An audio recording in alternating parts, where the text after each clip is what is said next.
Hello friends, एक और नई कहानी के साथ। बीते 3 दिनों से तुम्हारी अम्मा को बुखार आ रहा है। अब तुम अपने हाथ पैर पर हो गए हो खड़े, और ब्याह कर लो तो बड़ा अच्छा होता। तो 2 रोटी देने वाली आ जाती। बाबूजी ने बड़े बेटे बटुक से कहा, जो बैंक में मैनेजर है। सब ने हामी भर दी, लेकिन इस शर्त के साथ कि लड़की नॉन वर्किंग हो, जो अम्मा की देखभाल कर सके। प्राइवेट स्कूल में कार्यरत बिना माँ की निधि को नॉन वर्किंग बनाकर बिहार लाया गया। अब माँ की जगह सास का हो गया, पिता की जगह ससुर ने ले ली। देवर छोटा भाई सरीखा था ही। निधि सोचने लगी कि वो किसकी जगह है, पता नहीं, या उसकी क्या जगह है, राम ही जाने। 5 बजे भोर से उठकर अंतहीन कामों को निपटाना, फिर भी नॉन वर्किंग। किसी को आदर से, किसी को प्यार से हैंडल करती। सब घर से बाहर जाते और लौट कर बाहर आते तो घर में सबका क्या किराया मिलता। फिर भी मुंह से निकल जाता है कि घर में सबसे बढ़िया। कोई काम नहीं, बस आराम ही आराम। यह सुनकर आज बाबूजी भड़क उठे और बोले, पत्नी को सही दर्जा देना। उसका रोज रोज एक ही काम करते रहने से उबन महसूस होते हुए भी प्रसन्नचित्त होने का नाटक करना, और अपने अधिकार क्षेत्र में कुछ भी न रहने पर भी चुपचाप दिन रात खटकते रहना, क्या कोई काम नहीं है, वो भी नॉन वर्किंग के तबके के साथ। बाबूजी इतने पर ही नहीं रुके, आगे भी बोले, अपना घर, अपने शहर को छोड़कर जब एक लड़की नए घर में आती है तो वह कितनी परवश परवश होती है, जिसके ऊपर परिवार के सभी लोग अपनी जरूरतें, अपने शौक, अपने थोप देते हैं, बिना उसके बारे में कुछ भी पूछे। और पति, वो तो शादी करता ही इसलिए है कि वह अपने पति पर शासन कर सके, इतने पर कभी प्यार से, कभी अनुशासन से, और कभी कभी तो हृदयहीनता से भी, क्योंकि वह तो नॉन वर्किंग है।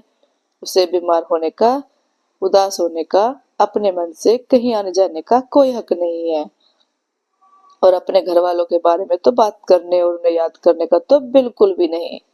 बाबूजी का यह रूप देखकर सब लोग एकदम भक्का कि आज इन्हें क्या हो गया, कैसी बहकी बहकी बातें कर रहे हैं। लेकिन सब चुप थे और बाबूजी भावुक हो गए। अब बटुक मन में सोचने लगा कि व्यर्थ में ही मैंने निधि के सामने घोषित रूप से नौकरी न करने की बात कही, जिससे अम्मा की देखभाल हो सके, जबकि वो काम एक आया भी कर सकती थी।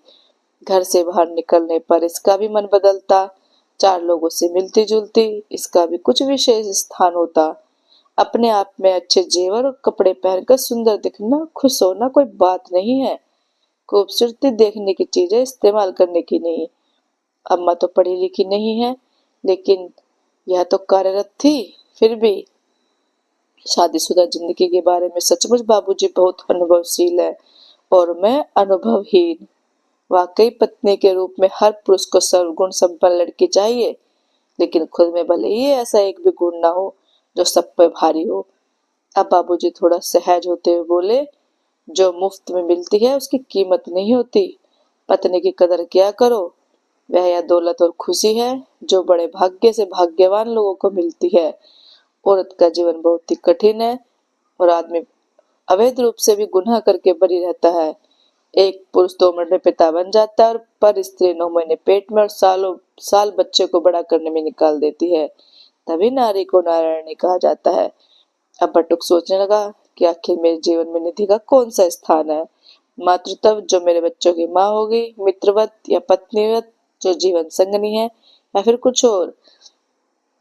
अब बटुक ने निधि को बुलाकर कहा कि तुम कल से ही फिर से अपनी नौकरी के लिए प्रयास करो। बाबूजी ने मेरी आंखें खोल दी। मैं चाहता हूँ कि अपनी शिक्षा का सही उपयोग करो। जिसे सुनकर वह सोचने लगी, चलो अच्छा है, देर आए दुरुस्त आए। मेरे इस नॉन वर्किंग तबके के साथ इस रात की सुबह तो हुई। दोस्तों, आपको ये कहानी कैसी लगी? अच्छी लगी हो तो लाइक, कमेंट और शेयर करें, और चैनल को सब्सक्राइब करें। Thank you.